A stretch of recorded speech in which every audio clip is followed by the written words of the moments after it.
day 44 of explaining something very simply under 2 minutes so I can understand it better.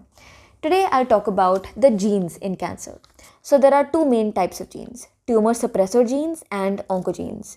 I have spoken about this briefly before. Today I'll talk about this a little more in detail.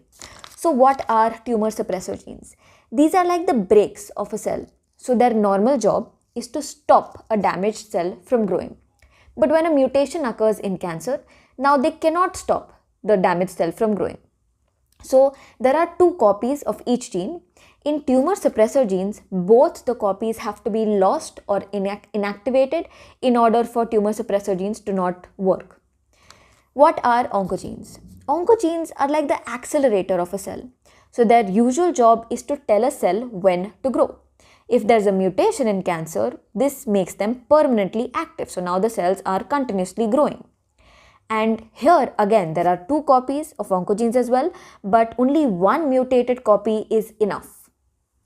But why this distinction? Why in tumor suppressor genes do both the copies have to be mutated, lost or inactive in order for cancer to happen, but in oncogenes, even if one of the copies is mutated, cancer might happen. Imagine that each cell in your body is like a car. So let's look at oncogenes first. Oncogenes are the accelerator of a cell.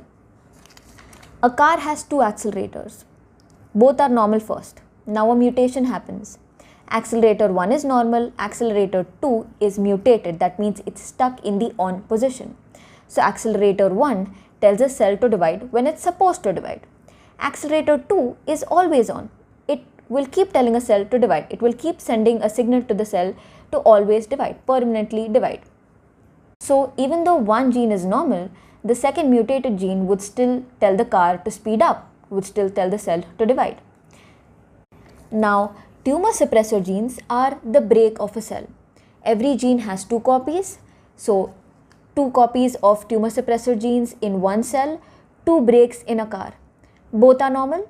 A mutation happens, brake 1 is normal, brake 2 is broken.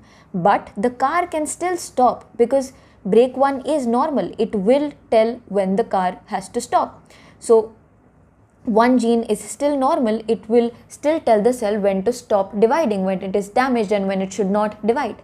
That is what happens in a tumor suppressor gene.